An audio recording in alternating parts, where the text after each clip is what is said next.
parce qu'il est beau, il est merveilleux pour nous. Par moi tutaomba Mungu na kisha tutasoma neno la Mungu ili tusikie kile ambacho kama Biblia inavyotuambia katika Ufunuo, yale ambayo Roho anataka kusema na kanisa lake. Jésus, nous te bénissons, nous te rendons grâce ce soir. Car tu es beau, tu es merveilleux, tu es tout pour nous. Nous ne pouvons rien de nous-mêmes. Jésus, tu es complet sans nous, car nous sommes incomplets sans toi.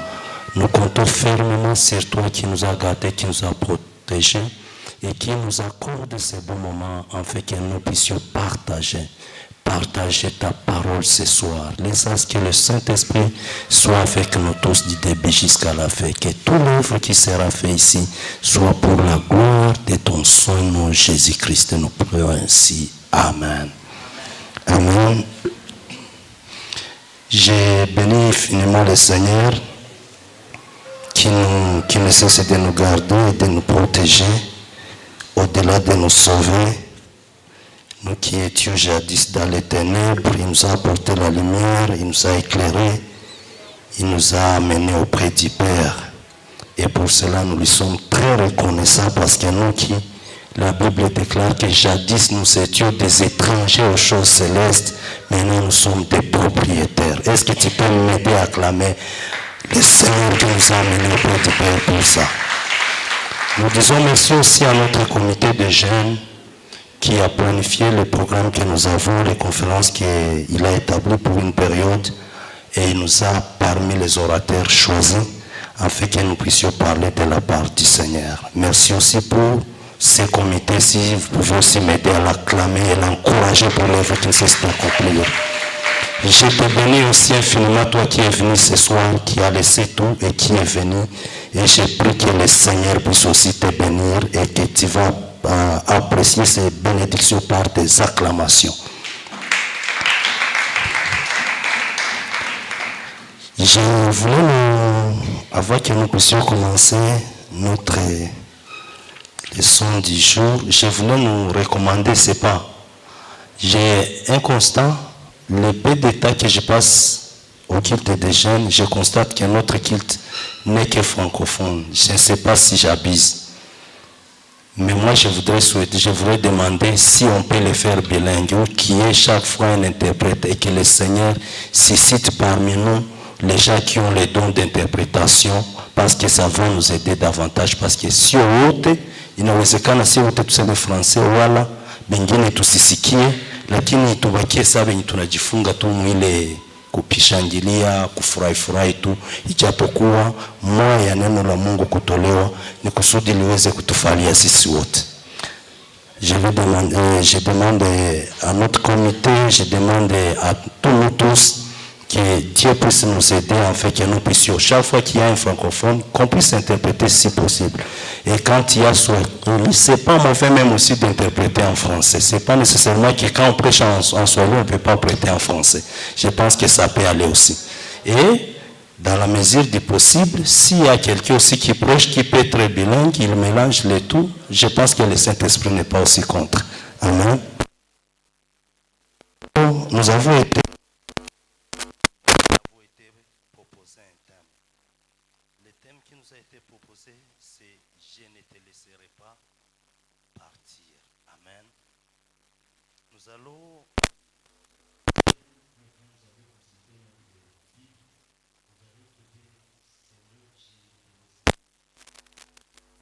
dans le livre de Genèse. Genèse 32, nous allons lire du 23e verset jusqu'au 30e verset. Genèse chapitre 32, 23e verset jusqu'au 30e, nous lisons la parole de Dieu au nom du Seigneur Jésus-Christ.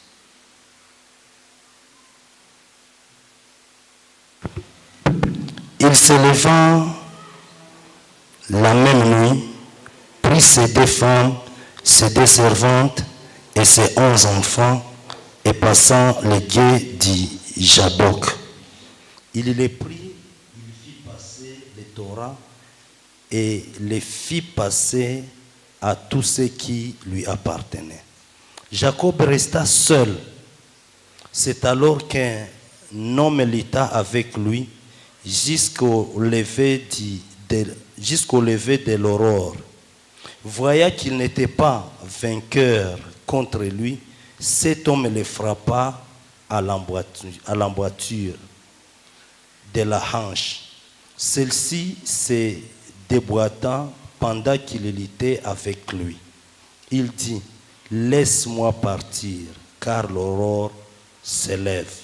Jacob répondit, je ne te laisserai pas partir. C'est là où nous tirons notre thème du jour, ou de toute cette période où les gens auront intervenu sur ce qu'on a planifié. Je répète, je ne te laisserai pas partir avant que tu ne m'aies béni. Il lui demanda, quel est ton nom? Il répondit, Jacob. Il ajouta, ton nom ne sera plus Jacob, mais tu seras appelé Israël, car tu as lutté avec Dieu et avec des hommes, et tu as été vainqueur.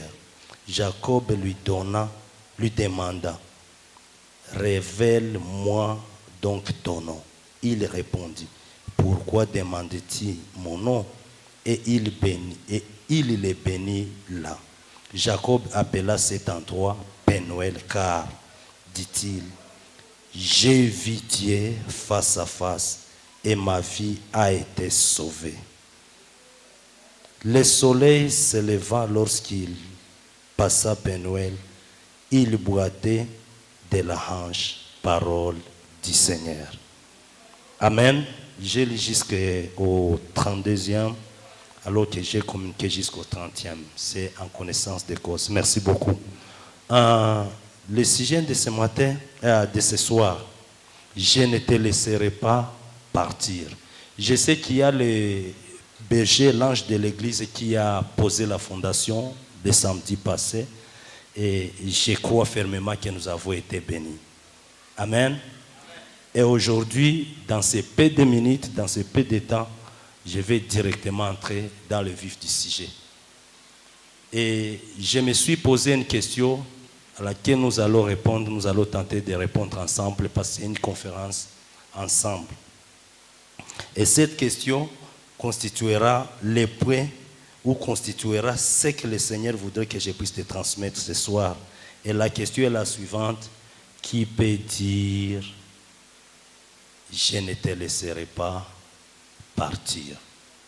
Qui peut dire je ne te laisserai pas partir? Quand j'ai consulté la Bible, je trouve qu'il s'agit de Jacob. Jacob qui dit je ne te laisserai pas partir. Il le dit à qui? Il le dit à Dieu. Il a eu une visitation dans une nuit, toute une nuit, et à la fin, lorsque Dieu voulait lui quitter, il a dit, je ne te laisserai pas partir. Et maintenant, ma question est la suivante, et c'est là où nous allons partager ensemble ce soir. Qui peut dire, je ne te laisserai pas partir? Nani anaweza kusema sitakuacha uondoke?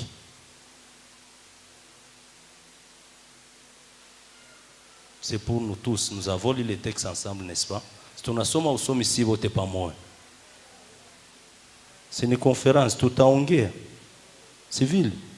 E mwenye iko najibu anaweza kutuambia. Au si tuseme kwanza kisha na nyinyi mtakiongeza au tunaulizana. Kuko mwenye iko najibu ya kwanza, nani anaweza kusema sitakuacha uende? Karibu dada Rite.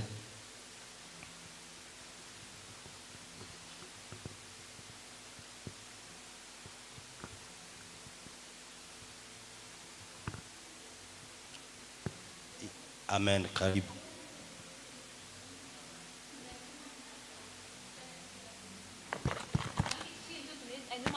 Mungu. Maana ni shie njo au niseme mie de ma part njo mneziambia Mungu sitakuacha uondoke. Asante. Karibu. Asante kwa ile contribution, asante kwa ile chibu. Mimi napendaka Maître Trésor anasema kaseme msomo yake hakukwake kushindwa. Usiogope kama unajisikia kusema, jisikie tu huru. Kuko mwingine? Karibu. Okay. Ok. Shalom. Shalom. Dieu. Donc c'est nous les chrétiens qui doivent dire cette parole. Nous devons dire que nous ne laisserons pas le Seigneur partir loin de notre vie. Nous devons être accros, très attachés au Seigneur, et nous ne pouvons pas lui laisser aller loin de nous, sinon on n'aura pas de vie. Shalom. Shalom. Asante sana. Merci beaucoup. C'est nous les chrétiens, c'est nous les chrétiens. Qui note? Merci. Alléluia. Amen. Gizi nimeelewa usomi mwenye anapasha sema sitakuacha ni mtu mwenye iko na besoin va changer identité yake. Ni mtu mwenye iko na besoin va changer identité yake. Merci beaucoup, asante. Alléluia. Amen. Na mimi nawaza mtu mwenye anaweza sema sitakuacha kabla hujanibariki ni mtu mwenye anapenda kabisa kubarikiwa. Kuna hamu ya kubarikiwa. Amen. Kukamata zile karibuni jibu ine za mzuri sana zenye mimi naomba bengine tubashangilie wale wanajitahidi kusema. Asante sana kwa ile makontribution yote yenye tunasema. Nitasema ya kwanza, ya wapili na ya watatu. Ya kwanza na ya wapili. Wa kwanza alisema ni sie watu. Wapili akasema ni sie wa Kristo. Watatu akasema ni mtu mwenye mtu mwenye iko na besoin ya mabadiliko au abadilisho identite. Na mtumishi Kristiana atuambia ni mtu mwenye iko na haja ya kubarikiwa. Kama nikienda kwako ya kuwa Kristian, kila mtu hapa mimi nawaza sie wote, na wa kwanza ni mimi. Mimi niko mumbuti. Juu mumbuti yeye akataa Saviana jianzia kako. Amen. C'est lui qui connaît la charité bien ordonnée. Les pygmées, il commence par lui-même. Alors si wote hapa mimi nawaza tunatarajia au tunahitaji au tuwezi chukia au tuwezi tunaomba, tuko hapa zaidi sana kwa sababu tunaomba, tunataka, tunahitaji baraka kutoka kwa Mungu. N'est-ce pas ça? Mimi njoo wa kwanza. Nani mwingine? Bengine hapo sawa. Sasa tutabarikiwa, mtakuwa na kiasi mande kwetu, msitutenir rigueur parce que si njoo tuko tunaomba na tunakiomba sana kwa Mungu. Amen. Mwingine anasema kwamba mwanataka bashange identite, ndio. Parce que mais est-ce que huyu mwenye aliombaka hivi alikuwa anaomba bashange identite bila yeye kujua pia kulitakika mabadiliko ya identite yake?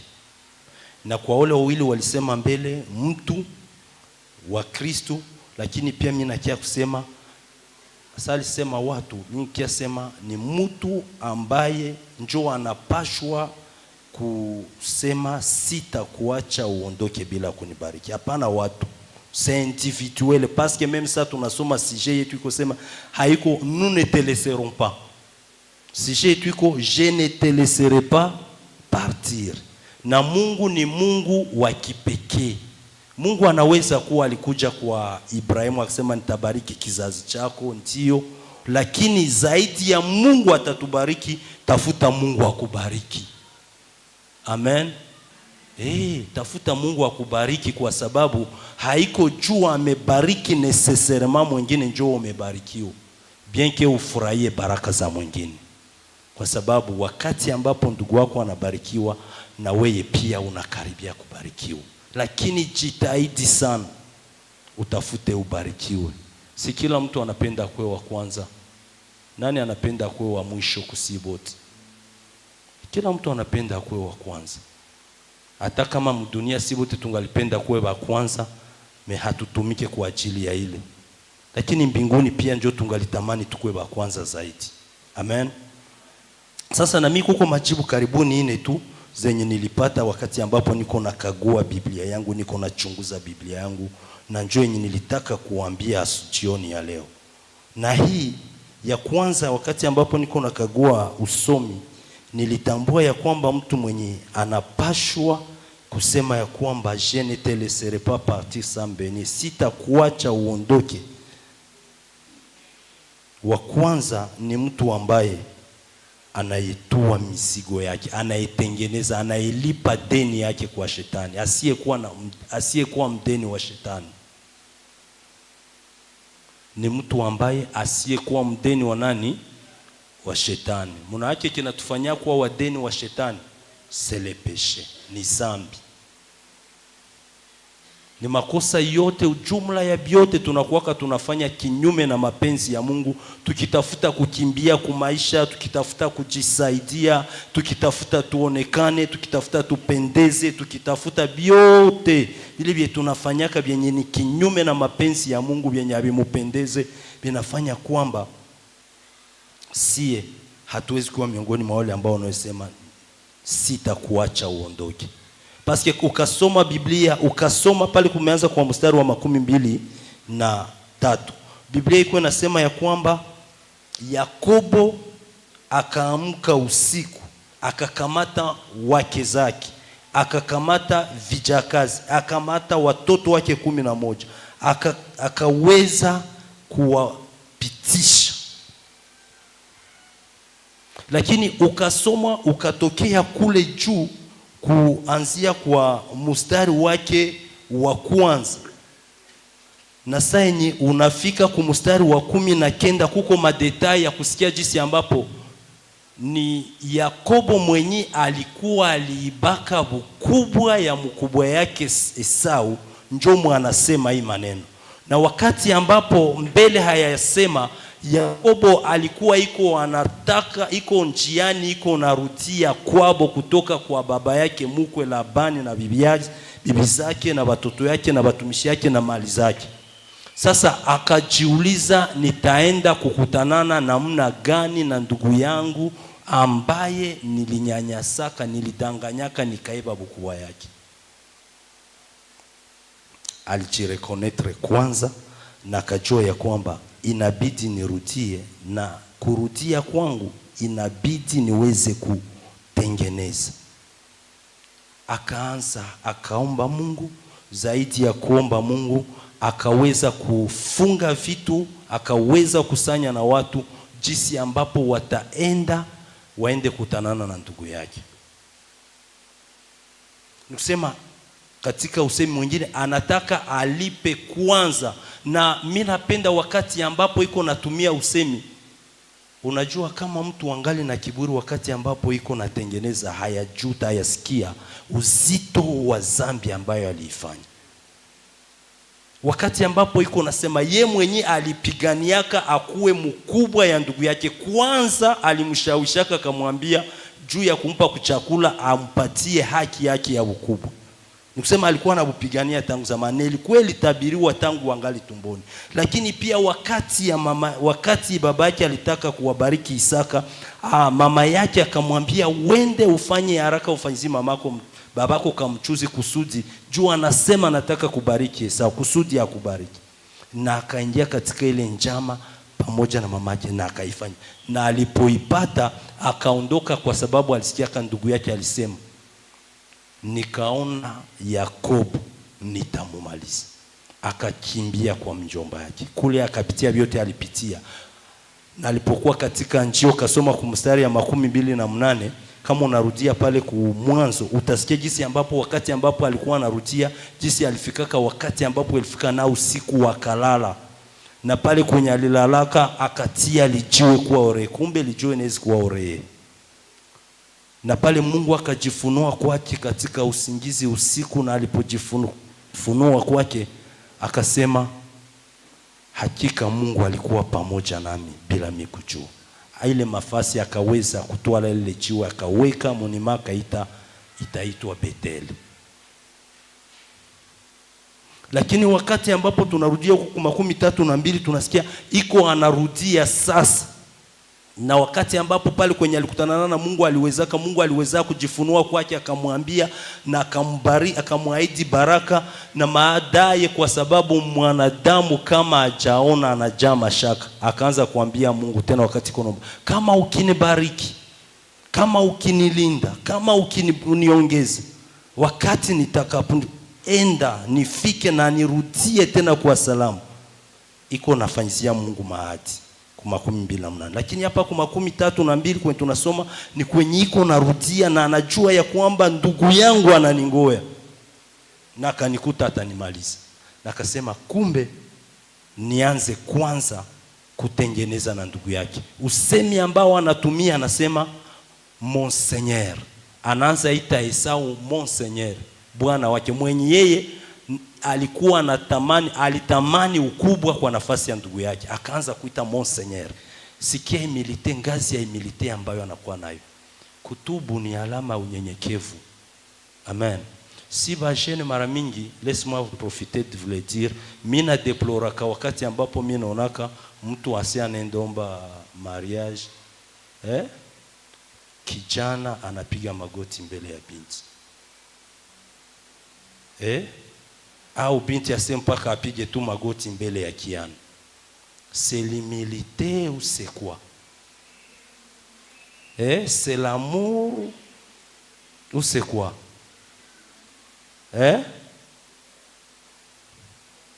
Presa?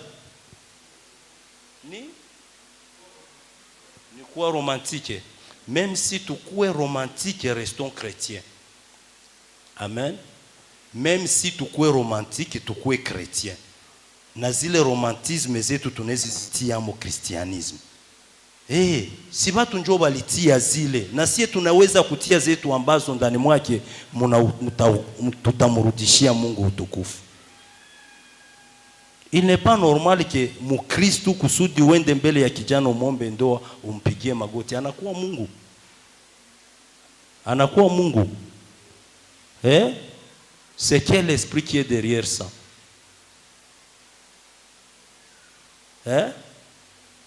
Nous accepterons ces romantiques wakati ambapo ulikosea mtu unakuja mbele yake unashuka. Unapiga magoti unamuomba kusamehe. Umuoneshe ile alama ya kushuka. Lakini hapana juu ya fiançailles. Je l'ai dit ici et je crois que fermement niko nasema na babiana bebaliokoka benyao batasema kunionesha kama unanipenda haiko juu pige magoti mbele yangu, hapana. Amen. Kisha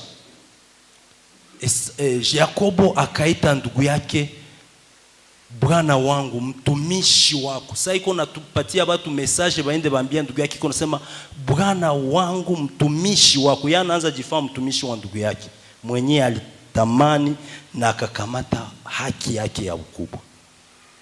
Anapenda kwanza ashuke atengeneze na ndugu yake kusudi kama dada alivyosema aweze kuona kama ile baraka kweli ambayo aliyoiomba itaweza kuwa kamilifu katika maisha yake. Kwa ndugu wapenzi, hakuna kitu kitaweza kutusaidia tuseme sitakuacha uondoke kama hujanibariki, wakati ambapo ili jambo kwanza hatujalitengenezea. Na njia ya kwanza ni kuweza kujipatanisha na Mungu, lakini pia na wenzetu. Amen. Na niliona kwa ndugu mahali hapa alijidebarase. Jambo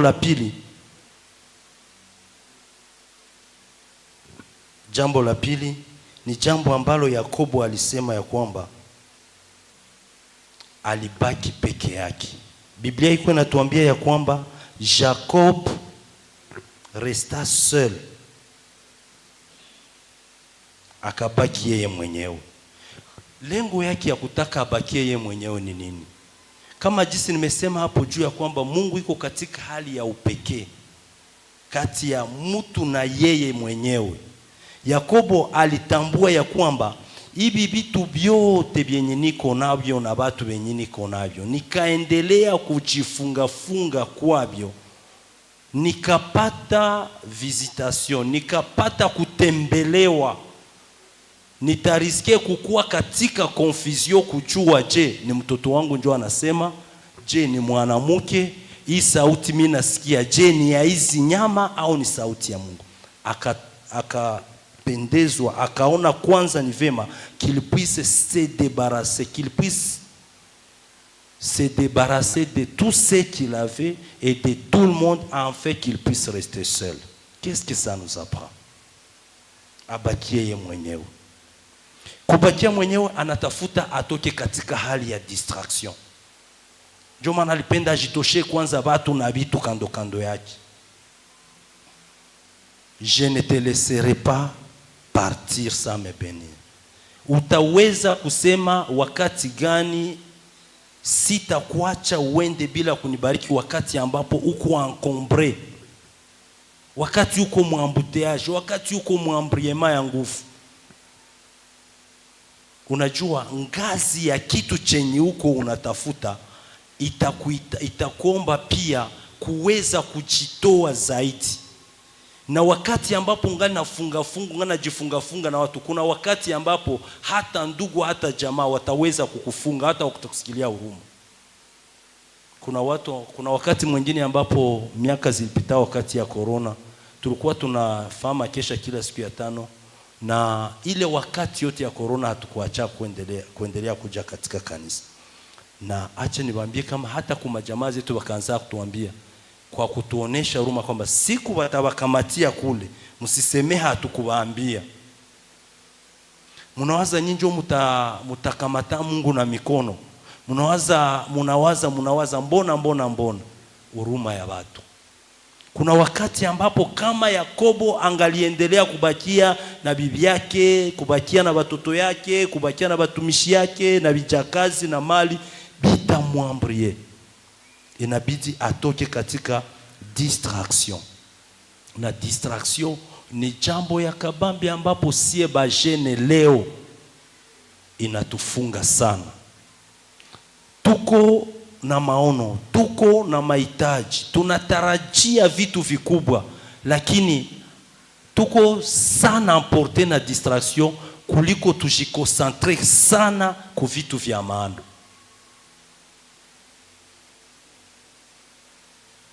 Na sasa tunakuwa sie tuko tunaomba Mungu sawa wafumu.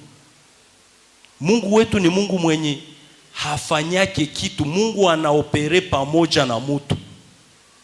Notre Dieu, il réalise tout sur cette terre avec sa créature. Ni pamoja na we, ni pamoja na mi. Dieu a déjà dit qu'il a un bon plan pour toi, un plan merveilleux. Mais c'est plan pour que ça puisse s'accomplir. Mungu anataka kuone unatoka katika distraction. Et nous les jeunes, aujourd'hui, nous sommes tellement concentrés aux distractions plus que le travail. Si mnaona jinsi tuko bajene tuko hapa, mnafikiri kama wale wote wengine behabiko hapa, mnawaza biko tuko kazi? Mnawaza biko tuko kazi? Ulishaona mtu anaenda pumzika aina hayatumika? Unasikia mtu angalitamani naye, anasikia mtu alienda vacances fasi fulani, asena angalienda vacances. Juli fani. Vacances njoo mtu aende pumzika. Sasa wewe hautumikaje? Beaucoup de ton temps tu es dans la distraction, tu es dans les vacances, je dirais. Jacob a trouvé qu'il faut qu'il puisse s'éloigner, qu'il puisse se séparer, qu'il reste seul. Bile vitu vyote vinaweza kumudistraire, ajitoshe kwanza kwavyo. Et vous et moi aussi, nous devons faire de même.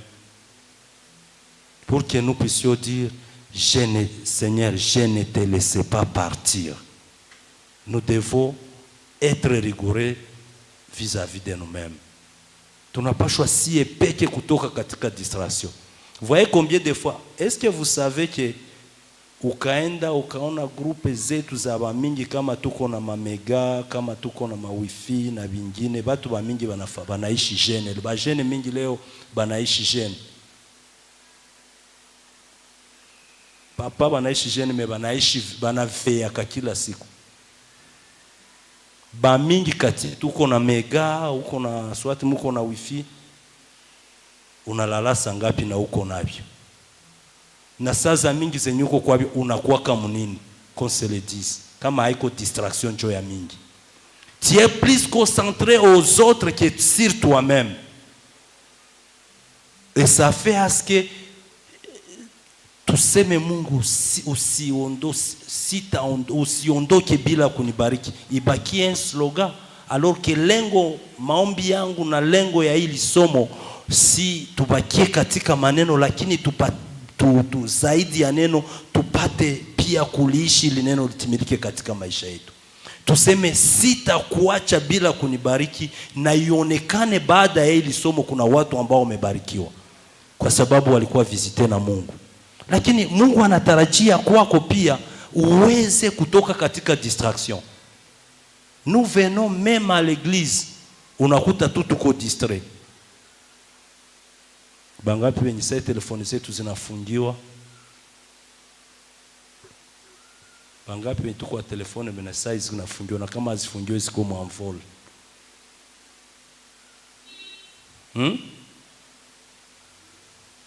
Mungu awabariki. Unajua, j'ai un peu avoir une grâce ya kuenda kwa audience za bakubwa. Hapana haba machama leo sasa tunaenda mu marene wanatuambia kasi sisi tuko ba rebelle. Mais tulishawahi kwenda kule pour entrer dans le cabinet du gouverneur pour causer avec lui. Il y a un garde-corps à sa porte. Il y a un service du protocole. Son chef de protocole, il a un bureau.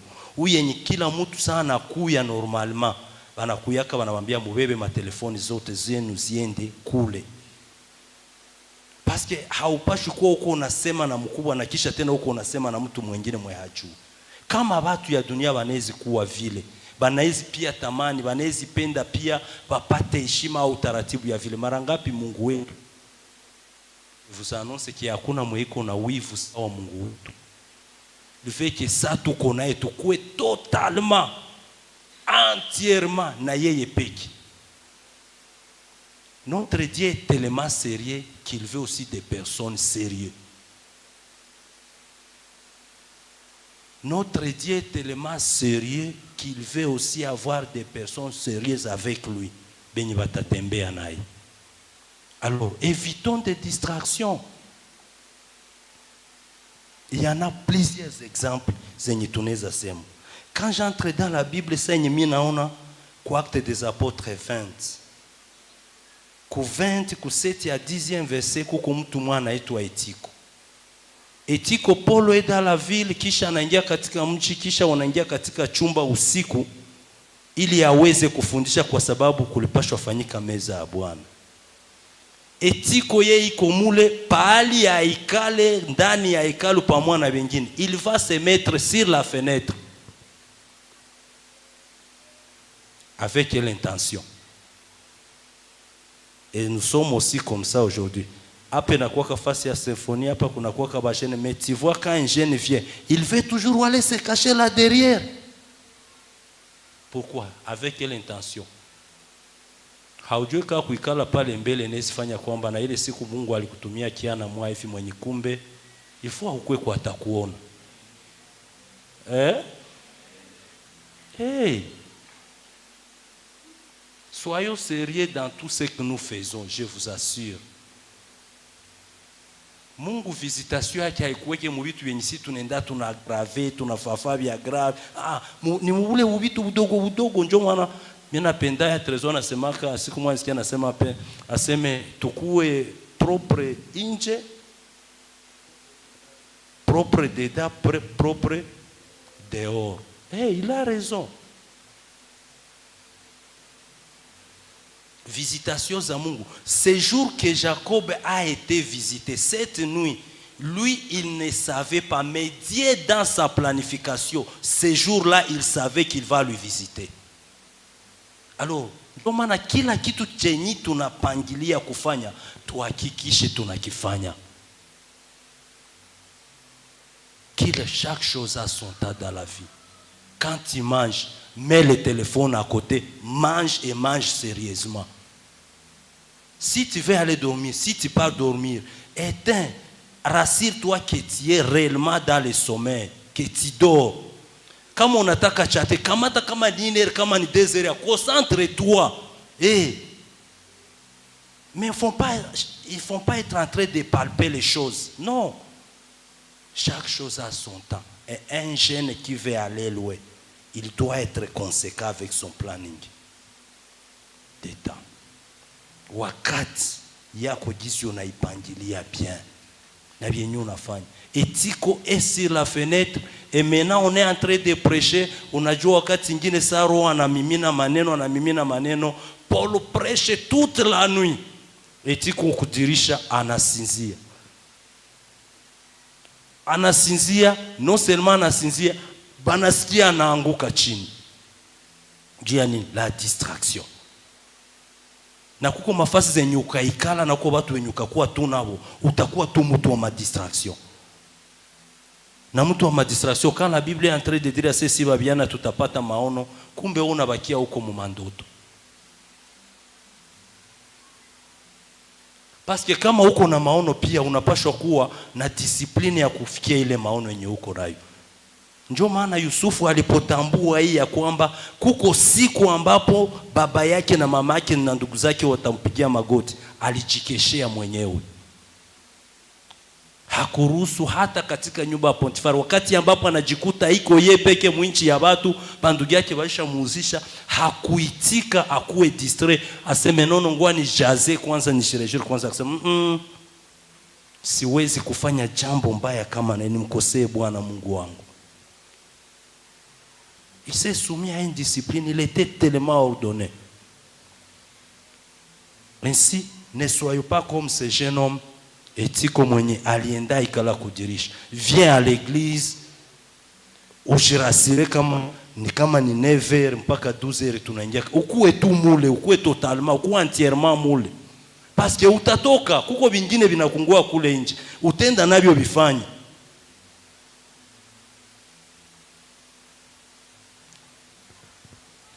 Jambo ya tatu, kukuwa mtu wa kulite, wa kupiganisha.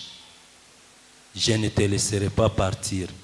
Ou tu me laisser, comment tu ne vas pas le laisser partir alors que tu ne luttes pas? Comment? C'est vouloir une chose et son contraire. Je ne te laisserai pas partir. Mais celui qui a dit que je ne te laisserai pas partir, Dieu est en train de dire qu'il a lutté avec lui. Et il a trouvé qu'il ne va pas lui vaincre. C'est ainsi que akamuvunja kwa mguu. Na alipomuvunja asubuhi mapema huyo akamwambia Mungu anasema mimi nataka kuondoka. Akasema non, je ne te laisserai pas partir. Il a dit ça parce que il lui saisissait. Alikuwa anamshikilia. Alimshika kiasi ambapo yeye mwenyewe kusudi aende libidi ya muombe ruhusa. Eske ulishaona wakati ambapo unabakia macho ya Mungu, Mungu anabakia wepo mwena kuya, unamfurahisha Mungu kiwango ambapo Mungu anaona nibakie tu, abakie tu na wewe.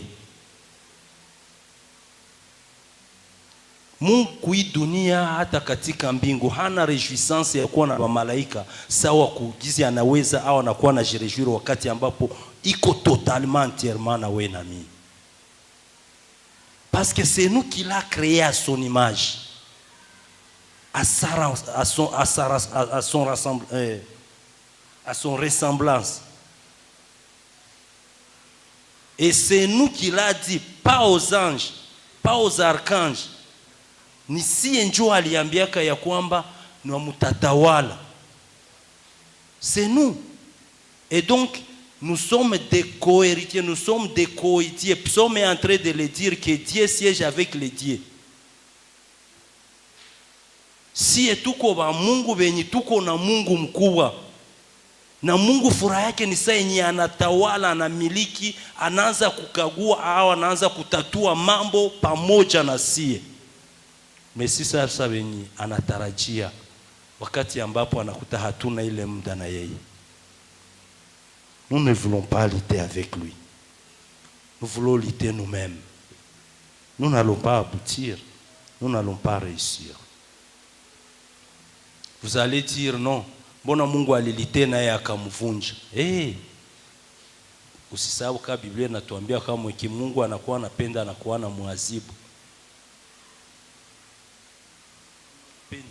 anakuwa na mwazibu.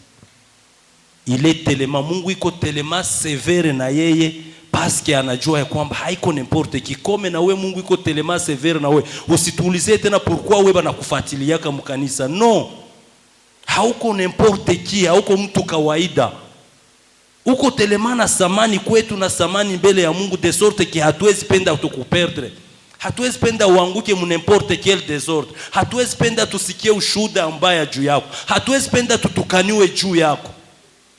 Parce que uko mtu wa samani sana, uko mtu wa valeur. Mnanyi mnafata kuana lufatano. Kenyi tulichagula hakuna vie privée.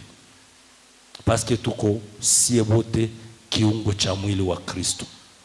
Licho haitaambia mgulu asembono na chunguza sana. Hapana. Wandugu, jambo la ine, je ne te laisserai pas partir. Ni wakati ambapo unajua ni nani ambaye uko naye, mwenye uko namwambia sitakuacha uondoke peke yako. Je ne te laisserai pas partir. Ce n'est pas à dire à n'importe qui, parce qu'il y a des gens qui sont venus dans nos vies rien que pour te blesser. Il y a des gens qui sont venus dans nos vies rien que pour te poteza tusifikie lengo shaba kusudi ya Mungu katika maisha yetu. Ndio nakuta wakati ambapo unakutanana na ule mtu, biote byanakubebaka ndani ni vitu vya zambi, biote byanakubebaka ndani ni distraction, biote byanakubebaka ndani ni kusudi uweze kuharibika, usiweze kushikamana na Mungu wako.